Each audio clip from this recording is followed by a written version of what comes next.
Okay, welcome back to the channel at Tackle King. Today's not really a fishing video, though it is related to fishing. It's a sort of a Riverside chat about Coronation Park and the River Usk.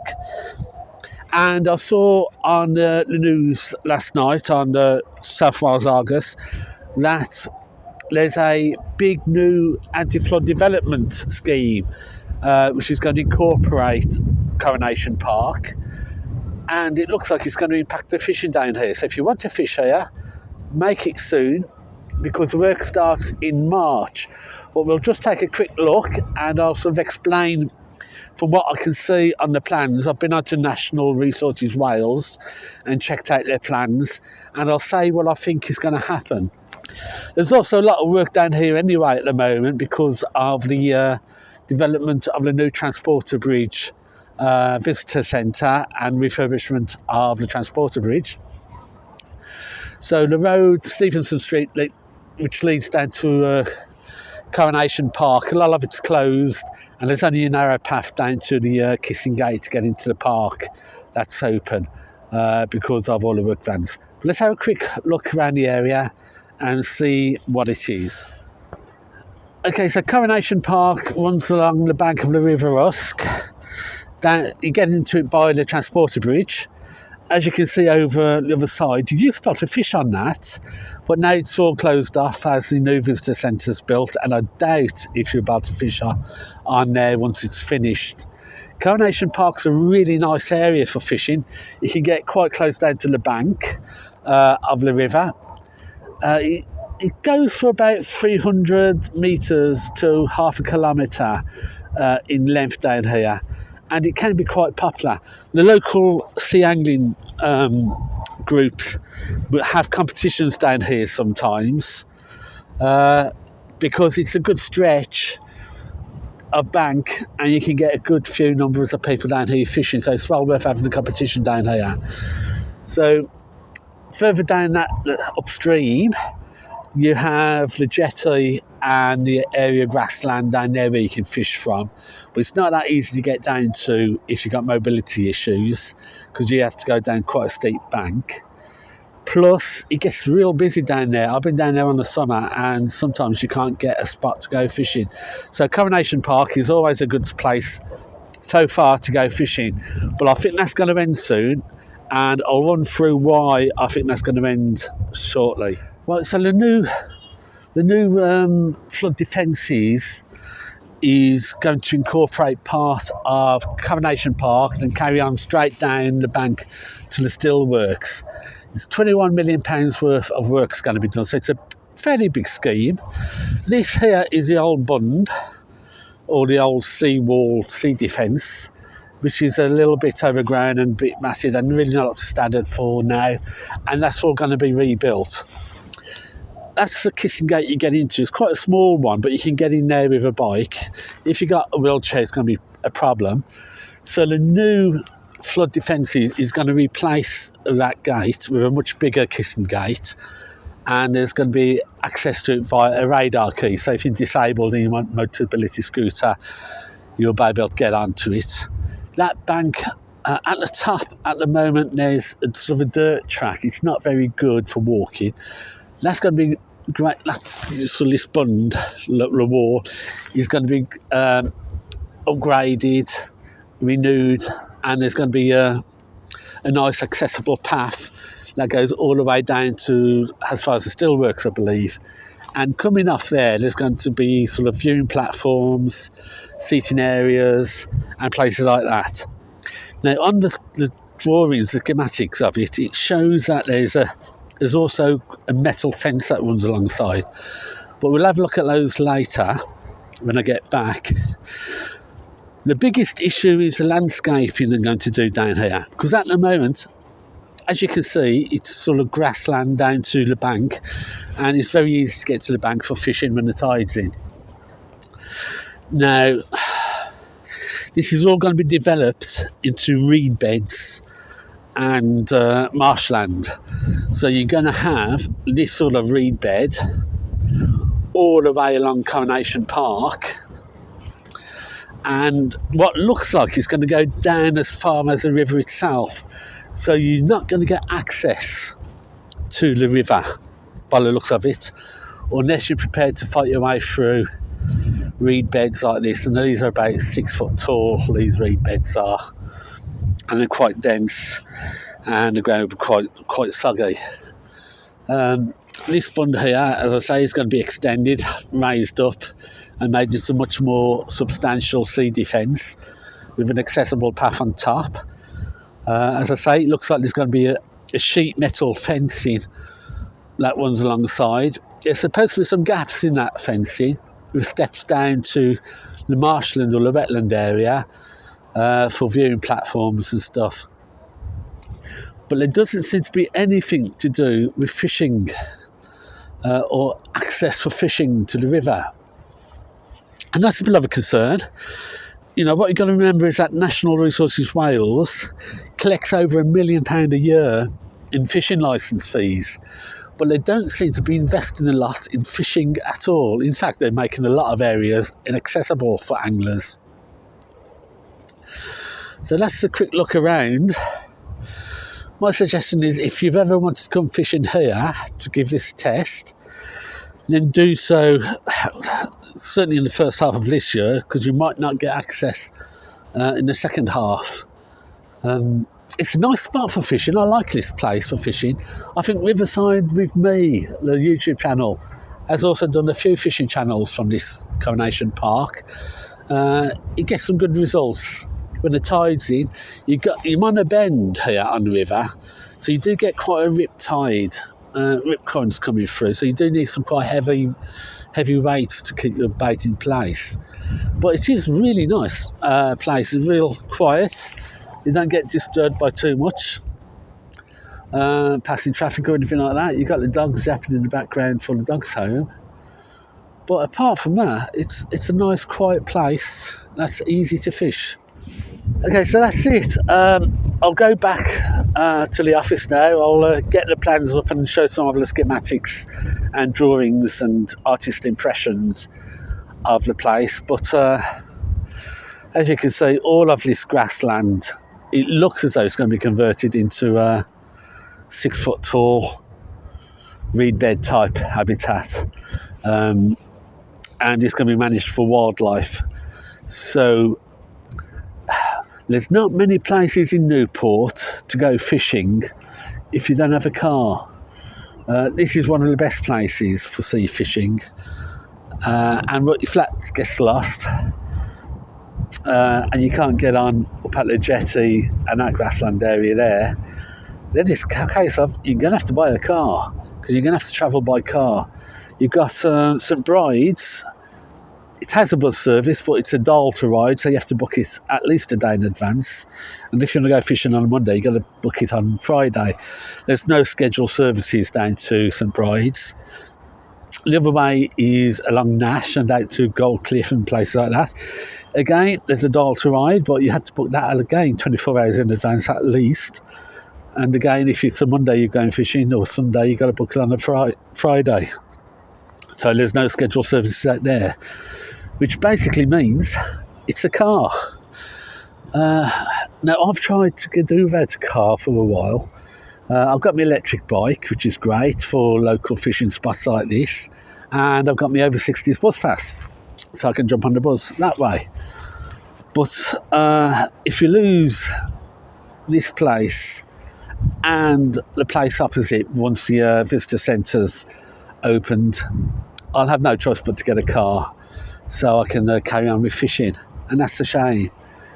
But let's head back to the office. Let's grab up some of those plans and have a look at the artist impressions, and have one last look at what is a really good fishing place about to be demised. Also, just make a note, on the 19th of January, down at the Lisgates Centre, the developers, National Resources Wales, and the contractors are going to be having a bit of an open day where plans are going to be on show and where you can have a chat about what's going to happen. So I'm going to try and get down there and find out exactly what the situation is regarding access for fishing. and I might do an updated video. But at the moment, let's go back to the office, let's fire up the computer, and let's have a look at some of these plans and artist impressions and how I think it's going to impact fishing down here on Coronation Park. Yeah, okay, just one last quick look. This is the top of the bund, or the old sea wall. This is going to be made much wider and much bigger, much more substantial. And this dirt track that you can see here will become a much more accessible path, so people on probably become okay for cycling, because it joins up with the Welsh coastal path. So wheelchairs, mobility scooters, cycling will be much more easily done. This will be extended with radar key control. And also there'll be viewing platforms coming off the side on either sides for picnics and chairs and rest areas and general sort of socialising get-togethers. So it's got really quite. It will be really, really nice once it's done. But they do seem to have forgotten the anglers and the fishing, because you're going to have to fight your way through that, which will cover pretty much all of Coronation Park down the side of the riverbank. Okay, so here I am on Natural Resources Wales website. I've had a good look through the plans and the schematics, and things may not be quite as bad as I first thought when I visited Coronation Park. So this is the latest plans, updated yesterday, 9th of January. Now there is a meeting on the 19th of January between midday and 7 p.m. at the Lisgate Institute, where Natural Resources Wales will be on hand to talk through any issues with local communities and businesses about the Coronation Park and Liberty Steel development. Now it starts in February, when they're going to start clearing vegetation. So February onwards, you may have issues with getting access to Coronation Park for fishing. So that's the area we're looking at. That's the transporter bridge across there, but we'll have a closer look at a more detailed thing down below here. So Coronation Park, let's have a look at where that is. 240 metre stretch of the existing bund will be raised. A raised bund again to the south of Coronation Park. So this is a visualisation of the new footpath upgrade. This is the dog's home here. So you're going to have a nice footpath that swings around way past the playing fields, and you've got viewing platforms and rest areas. Now on here it doesn't show that there's any sort of vegetation being planted. That's that small reed bed that we went past earlier on the site visit, and that's reed beds under the pylon. But this is a footpath, and this is going to be a sheet metal wall that runs alongside the footpath to sort of keep you separated from the grassland area. So you're going to have to climb over that. It does say there's going to be gaps in this wall at various stages, with steps and paths leading out to the river. But let's have a close look at this map in here, and here's the Coronation Park plan.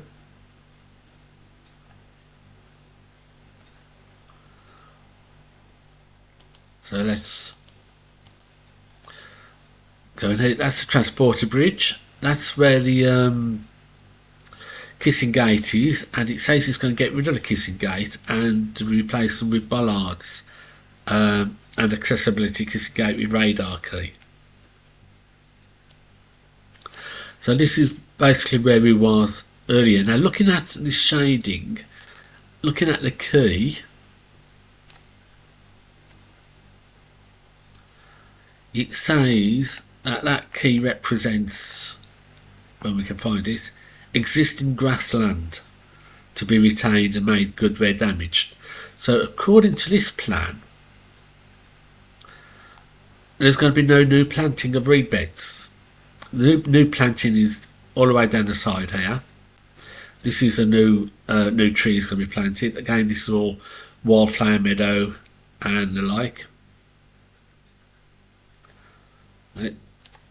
This is the playing fields here, football pitch, and this is where the reed beds are going to be planted, and small urban forest areas and wildflower areas, and a new footpath to go around and up onto the bund.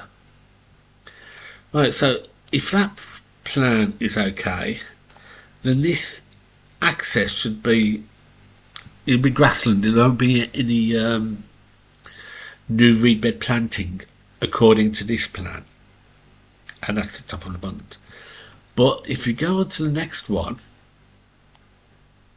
which is Coronation Park Landscape in details, what you see here, this is the forestry area behind the bund. Then this is going to be the bund and the footpath. This is the existing grassland, and then when you come to the river, you'll see that it's reed bed planting.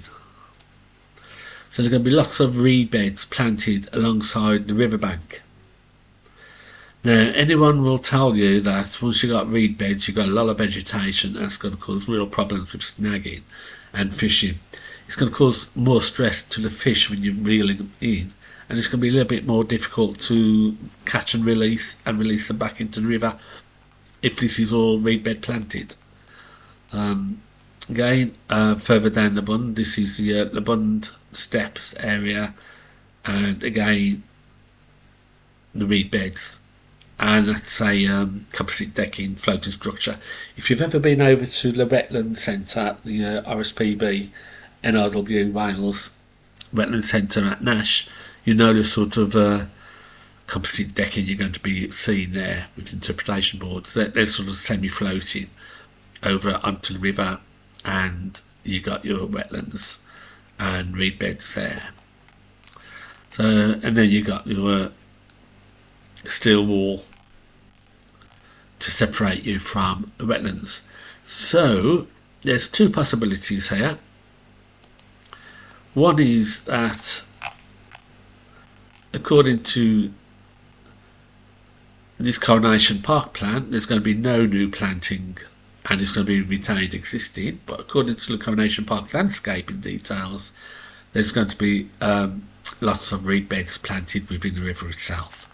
So which one is going to be, I don't know, and that's why I'm going to look at going across to that open day on the 19th to try and get some more details as to what exactly is happening, because the artist's impressions aren't showing new plant, but the landscaping details are showing new plant alongside the river and this area. So that's it, really. One of the things we can only sit and do is wait for it to be done and see what actually is the effects overall. So that's it. That's my sort of Riverside chat on the new flood defence scheme down at Coronation Park and its potential impact on fishing, though it may not be as bad as I first thought. So that's it. Until next time, happy fishing. And thank you for watching Tackle King YouTube channel.